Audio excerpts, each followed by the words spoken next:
भानगढ़ दुनिया की सबसे खौफनाक जगहों में से एक और भारत का सबसे हॉन्टेड किला। सैकड़ों वर्षों से वीरान पड़े इस किले में आज भी ऐसी गतिविधियां होने का दावा किया जाता है जो भुतहा है। आज के एपिसोड में हम भानगढ़ किले के इतिहास, इसके उजड़ने की कथा से लेकर यहाँ हो रही भुतहा गतिविधियों को जानेंगे, इसलिए एपिसोड को अंत तक जरूर देखिएगा। दोस्तों, राजस्थान के अलवर जिले के बियाबान इलाके में मौजूद है भानगढ़ का किला। इसे 16वीं शताब्दी में राजा भगवंत दास ने अपने छोटे पुत्र माधो सिंह के लिए बनवाया था। आज वीरान दिखने वाला ये किला उस समय किसी स्वर्ग की तरह सजता था। इसके वीरान होने के पीछे कई किस्से मौजूद हैं, लेकिन दो कहानियों पर ज्यादातर लोग भरोसा करते हैं। पहले किस्से के अनुसार इस इलाके में गुरु बालूनाथ तपस्या करते थे। ये पहुंचे हुए साधु थे जिनके पास अपार शक्तियां थी। राजा भगवंत दास ने इस इलाके में किला बनाने की योजना बनाई और बालूनाथ से निर्माण की आज्ञा मांगी। बालूनाथ ने कहा कि आप यहाँ किला जरूर बनवाइए, लेकिन ध्यान रहे इसकी ऊंचाई उतनी ना हो कि मेरी कुटिया में आने वाली धूप रुक जाए।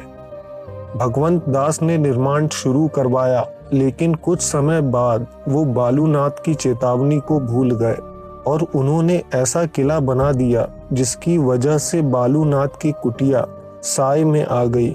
उस संत ने श्राप दिया और भानगढ़ वीरान हो गया।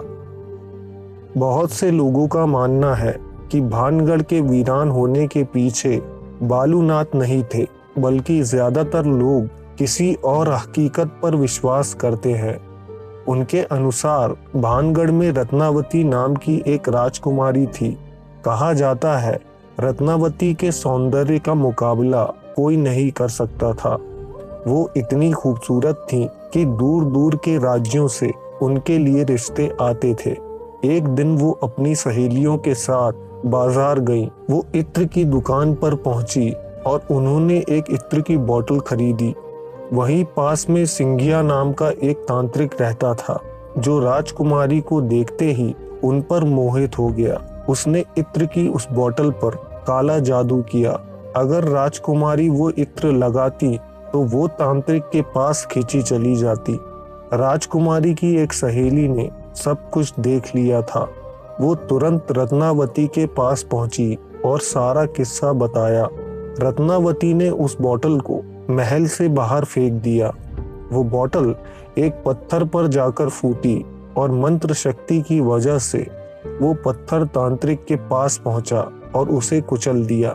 मरते मरते सिंघिया ने श्राप दिया कि भानगढ़ में कोई भी जीवित नहीं रहेगा। उनकी आत्माएं ताउम्र वहां भटकती रहेंगी।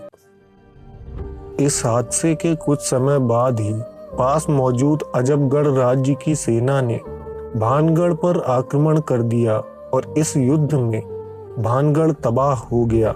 रत्नावती को उनके कक्ष में घुसकर मार दिया गया था।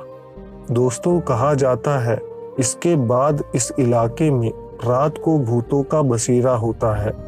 पहले किले के पास कई बस्तियां मौजूद थी और रात होते ही यहाँ अजीबोगरीब गतिविधियां शुरू हो जाती थी। लोगों को चीखने और हंसने की आवाजें आती थी।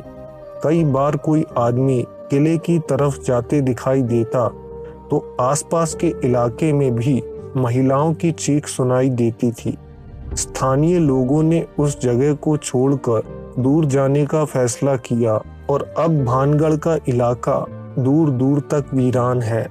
भारतीय पुरातत्व विभाग इस किले की देखरेख करता है, जिनका ऑफिस भी भानगढ़ के किले से कई किलोमीटर दूर है। यहाँ पुरातत्व विभाग का बोर्ड लगा है जो साफ इशारा करता है कि रात होने से पहले ही यहाँ से निकलना अनिवार्य है। लगभग 400 सालों से इस किले में अलग अलग लोगों ने बेहद रहस्यमयी गतिविधियां महसूस की हैं। कुछ पैरानॉर्मल रिसर्चर्स का कहना है कि भानगढ़ हॉन्टेड नहीं है, लेकिन कुछ लोगों के साथ आज भी खौफनाक किस्से होते हैं। कुछ ही वर्षों पहले एक व्यक्ति एक गाइड के साथ भानगढ़ किले के अंदर पहुंचा। गाइड ने उसे कहा था कि शाम होते ही हमें वापस आना होगा, लेकिन वो दोनों महल में घूमते हुए उसके इतिहास में इस कदर खो गए कि उन्हें शाम बीतने का एहसास ही नहीं हुआ। जैसे ही वो महल से बाहर आए, उन्हें पता लगा कि रात हो गई है। वो दोनों घबराए हुए गेट की तरफ भागे। तब उन्हें पता चला कि मुख्य द्वार का ताला बंद हो चुका था। उन्हें मंदिर में एक दिव्य दिया जलता दिखाई दिया, जैसे उसे किसी ने अभी जलाया हो। फिर उन्हें एक व्यक्ति की हंसी सुनाई दी और उसके बाद एक महिला की खौफनाक चीख। व्यक्ति ने पत्थर उठाकर ताला तोड़ा और वो दोनों सड़क की तरफ भागे। उन्हें एहसास हो रहा था जैसे कोई उनका पीछा कर रहा है, लेकिन भगवान की कृपा से उन्हें एक ट्रक ने लिफ्ट दे दी और वो सही सलामत बच गए। दोस्तों, भानगढ़ के ऊपर कई फिल्में और डॉक्यूमेंट्रीज बनाई गई हैं। ऐसी ही एक फिल्म है ट्रिप टू भानगढ़, जिसकी शूटिंग के समय पूरी टीम के साथ इस किले में कई अजीबोगरीब गतिविधियां हुई थी। इंडिया टुडे में पब्लिश्ड एक आर्टिकल में टीम के साथ हुई गतिविधियों की जानकारी मिलती है। ये फिल्म जितेंद्र पवार ने बनाई है, जिन्होंने भानगढ़ के खौफनाक रहस्य को खुद महसूस किया है। फिल्म के लीड मनीष चौधरी को पूरी शूटिंग के दौरान ये एहसास होता रहा कि कोई उन्हें देख रहा है। मनीष कहते हैं, शूट के समय अचानक बारिश होने लगी, जबकि उन्हें बिना बारिश के शॉट देना था। मनीष कहते हैं, सुनने में भले ही ये अजीब लगे, लेकिन हमने मजाक में रत्नावती और तांत्रिक से प्रार्थना की और उस जगह पर बारिश बंद हो गई जहां शूटिंग होनी थी, जबकि बाकी चारों ओर बारिश जारी थी। मनीष आगे कहते हैं, एक दिन शूटिंग के दौरान अचानक अंधेरा हो गया क्योंकि शाम काफी हो चुकी थी, लेकिन आखिरी शॉट लेना अभी तक बाकी था। टीम ने इस बार फिर प्रार्थना की और मनीष कहते हैं, पूरी टीम ने आश्चर्य से देखा कि एकदम से चारों तरफ रोशनी हो गई। फिल्म अभिनेत्री पूनम पांडे ने बताया कि इस किले के अंदर उन्हें एक अजीब सी गंध आती रहती थी। कैमरामैन को पूरी फिल्म शूटिंग के दौरान एक स्त्री सपने में दिखाई देती थी जो बेहद खूबसूरत थी।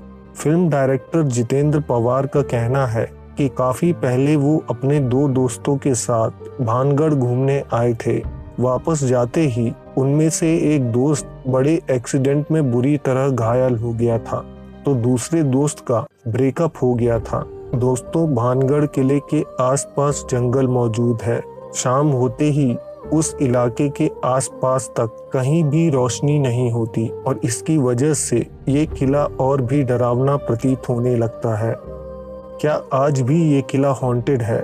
इसके बारे में हम कुछ ठोस जानकारी नहीं दे सकते, क्योंकि कुछ लोगों को यहाँ डरावने अनुभव होते हैं तो कुछ लोग इसे एक साधारण किला समझते हैं। ये आप पर निर्भर करता है कि आप क्या मानते हैं।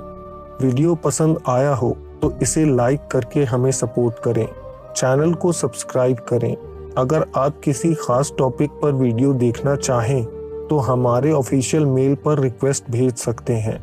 हम आपसे जल्द एक नए एपिसोड के साथ मिलेंगे। धन्यवाद।